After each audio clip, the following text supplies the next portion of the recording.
नमस्कार.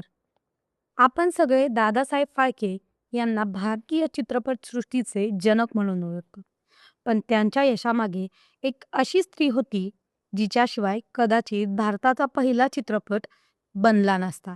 ती म्हणजे सरस्वतीबाई फाळके. सरस्वतीबाई साध्या कुटुंबात जन्मलेल्या होत्या. त्या काळात महिलांना घराबाहेर पडून काम करण्याची मुभा नव्हती. त्यांचं आयुष्यही एक सामान्य गृहिणीसारखंच चाललं होतं. पण त्यांच्या आयुष्यात एक मोठा बदल झाला, जेव्हा त्यांचा विवाह झाला दादासाहेब फाळके यांच्यासोबत. त्या काळात दादासाहेब फाळके यांना एक वेड लागलं होतं. भारताचा स्वतःचा चित्रपट बनवायचा.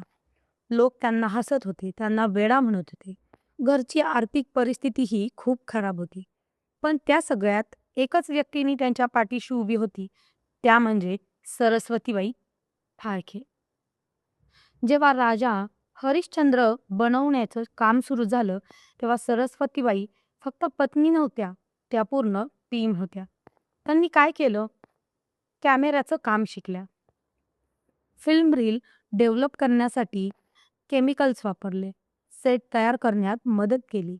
कलाकारांसाठी जेवण बनवलं, कपडे शिवले आणि गरज पडली तर शूटिंगमध्ये डिरेक्ट मदत केली.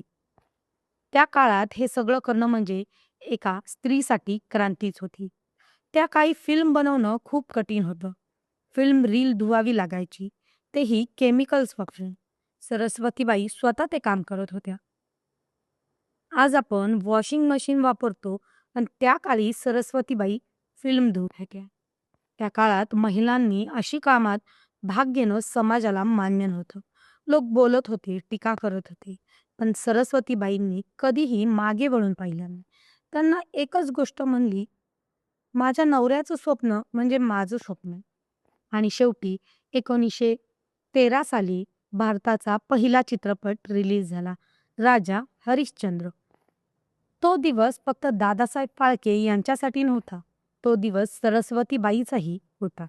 कारण त्या नसत्या तर हा इतिहास घडलाच नसता. आज आपण मोठमोठे चित्रपट पाहतो. बॉलिवूड, टॉलिवूड, OTT सगळं एन्जॉय करतो. पण याची सुरुवात झाली एका स्वप्नातून आणि त्या स्वप्नाला साथ देणाऱ्या एका स्त्रीमुळे. ती स्त्री म्हणजे सरस्वतीबाई फाळके.